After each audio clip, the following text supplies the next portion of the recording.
Ada orang tanya Biko, Yaris sudah tak ada keluar ke? Actually Yaris masih ada lagi. Okay, video hari ini Biko nak tunjuk satu secret button untuk Yaris. So untuk mana yang tengah cari kereta Yaris ataupun masih survey-survey lagi nak ambil Yaris, boleh tengok video ni sampai habis. Kalau nak dapatkan kereta, brochure Biko sahaja sedia membantu. Untuk bonet belakang Yaris, okay, jom kita buka. Kat sini kan, kat bawah dia ada nampak satu yang panjang punya, satu lagi yang bulat dekat sebelah dia. So, yang panjang punya kita tahu, kita nak buka bonet mesti kena tekan yang tu baru boleh buka. Tapi sebelah yang bulat tu untuk apa? Contohnya kita dah offkan enjin, turun kereta, pintu semua dah tutup rapat tapi belum lock lagi sebab kita nak letak barang dekat bonet belakang. So, lepas dah letak barang-barang semua, kita nak lock kereta, tak perlu nak pergi ke depan. Okay, kita just lock dekat belakang sahaja. Contoh sekarang pintu kita tutup rapat sahaja tapi belum lock. So kita just tekan button yang kat sebelah dia.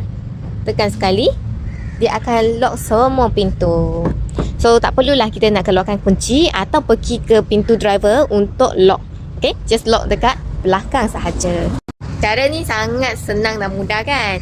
Korang dah dapat sesuatu? Kalau rasa video ni berguna, boleh tolong Biko like, comment and share kat kawan-kawan. Berminat dengan Yaris? Biko ada ready stock dengan promotion untuk bulan ni. Cepat-cepat grab, cepat submit, cepat dapat kereta. Bye!